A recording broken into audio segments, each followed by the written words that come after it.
Good morning, Vande Mataram. SP CC subject में विभाग 1 का पहला चैप्टर हम देखेंगे, जिसमें सबसे पहले मैं आपको एसपीसीसी का फुल फॉर्म बता दूं। एसपी जो है उसका फुल फॉर्म होता है सेक्रेटरियल प्रैक्टिस, और सीसी यानी कमर्शियल कॉरेस्पॉन्डेंस। आपके किताब में अनुक्रमणिका दिया हुआ है, जिसमें आप विभाग 1 में देखेंगे तो सीसी यानी कमर्शियल कॉरेस्पॉन्डेंस हिंदी में वाणिज्य पत्र व्यवहार के बारे में है, और सी विभाग 2 में सेक्रेटरियल प्रैक्टिस, ठीक है, जो कि सेक्रेटरी के अर्थ प्रकार, कंपनी सेक्रेटरी की स्थापना विधि, कंपनी की स्थापना विधि, पत्र व्यवहार, आवेदन पत्र, विज्ञापन पत्र, निवेदन पत्र से रिलेटेड है, ठीक है। और ऊपर वाणिज्य पत्र व्यवहार में सूचना संचार, वाणिज्य सूचना संचार, पूछताछ के पत्र, ऑर्डर देते, अमल करते व रद्द करते हुए पत्र, दावा, शिकायतें और निपटारा, समाधान के पत्र, इन तमाम चीज़ों के बारे में हम एसपी में पढ़ेंगे, ठीक है। तो सबसे पहले विभाग 1 में पहला चैप्टर हम देखते हैं। पहला चैप्टर सूचना संचार का अर्थ व उसकी पद्धतियाँ। ये आपके सामने पहला चैप्टर, जिसमें सबसे पहले आपको सूचना संचार यह मात्र ध्यानपूर्वक की जाने वाली प्रवृत्ति ही नहीं, अपितु प्रत्येक जीव की आवश्यकता है। जीव की आवश्यकता से मैं थोड़ा हटकर अगर मैं मानव की बात करूं, तो व्यक्ति एक सामाजिक प्राणी है। ये चीज़ तो आप लगातार कई बार, हर बार, जब भी जिस क्लास में गए होंगे आपने पढ़ा होगा। एसएस में भी आपने ये चीज़ पढ़ी है, हर चीज़ में, कहीं भी। तो ये क्यों है? अगर हम बात करें वाणिज्य को लेकर या व्यापार को लेकर के, तो यहाँ पर आपको इस चीज़ का ख्याल तो होगा कि एक व्यक्ति अपने कौशल्य का लाभ दूसरे व्यक्ति को देता है, दूसरा व्यक्ति अपने कौशल्य का लाभ अन्य व्यक्ति को देता है।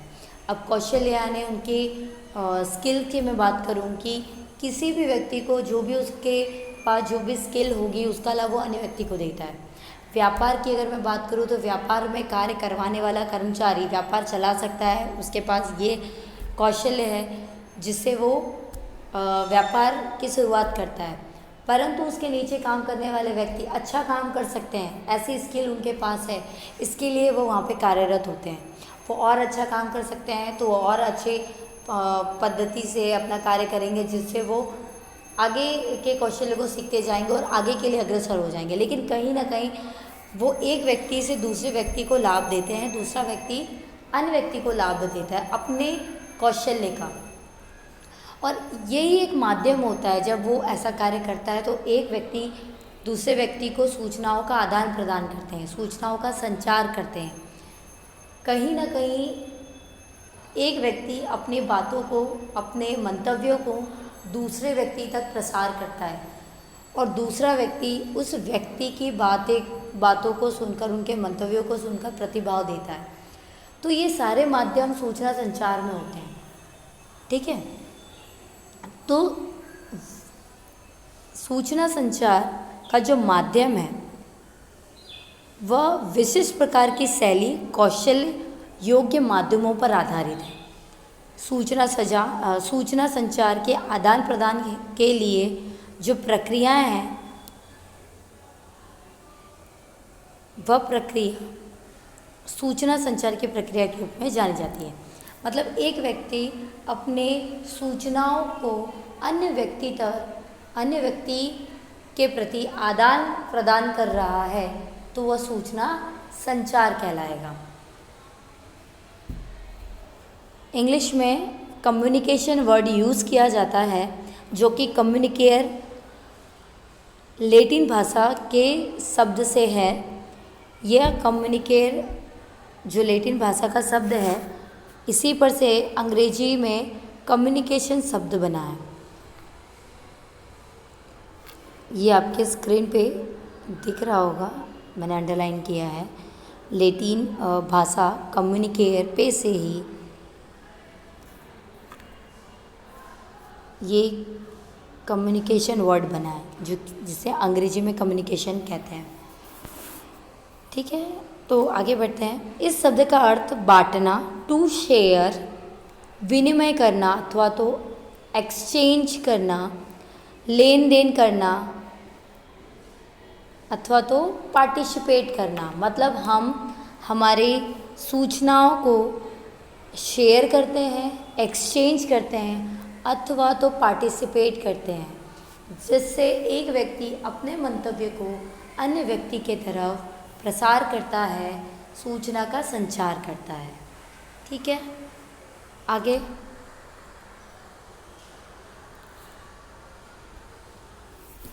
वाणिज्य सूचना संचार। वाणिज्य सूचना संचार अर्थात सबसे पहले तो आपको वाणिज्य शब्द का अर्थ पता होना चाहिए। वाणिज्य अर्थात व्यापार की सहायक सेवाएं। व्यापार की सहायक सेवाएं जिसमें गोदाम, बैंक, बीमा, सूचना संचार, परिवहन क्षेत्र, ऐसे तमाम चीज़ें जो कि व्यापार के को बढ़ावा देने के लिए बढ़ावा देने के लिए उपयोग में होती हैं, उसे वाणिज्य सूचना संचार कह सकते हैं।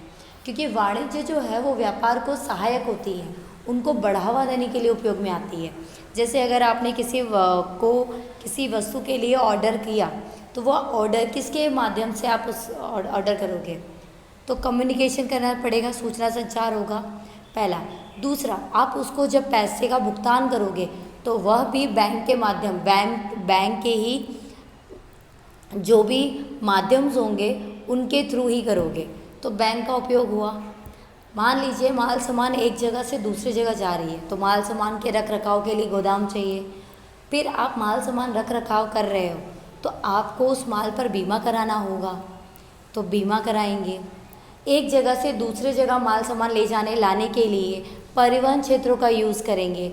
एक जगह से माल सामान जिस भी थ्रू से माल सामान जाए, जल माध्यम, परिवहन, रोड के थ्रू और एयर माध्यम जो है उनका यूज़ करोगे, तो कहीं ना कहीं वाणिज्यिक क्षेत्र व्यापार को सहायक होती हैं। ठीक है, तो इसलिए वाणिज्य सूचना संचार जो है वो वाणिज्यिक सूचना संचार, वाणिज्य क्षेत्रों के लिए जो सूचनाओं का संचार होता है वो वाणिज्य सूचना संचार कहलाता है, जिसमें विक्रेता एवं क्रेता एक दूसरे के समूह में एक दूसरे को सूचना का संचार करते हैं। कहीं ना कहीं जो क्रेता है वो विक्रेता से जुड़ा होता है, ग्राहक से जुड़ा होता है। ठीक है, संपर्क में रहने के लिए पत्र भी एक समाधान है। ठीक है, और यह एक दूत प्रतिनिधि के समान है। ठीक है ना, दूत प्रतिनिधि मतलब अगर हम सामान खरीद रहे हैं तो शॉपकीपर से जो उसका कस्टमर है वो कहीं ना कहीं एक दूत समान होता है, वो जुड़ा हुआ होता है। उनके बीच सूचना का संचार होना ज़रूरी है और महत्व का भी है। ठीक है, तो धंधा और व्यापार की खरीदी बिक्री, प्रचार प्रसार जैसे प्रवृत्ति की जाती है, उसे हम वाणिज्य सूचना संचार कहते हैं। ठीक है, तो यहाँ पे वाणिज्य सूचना संचार आपको समझ में आ गया होगा।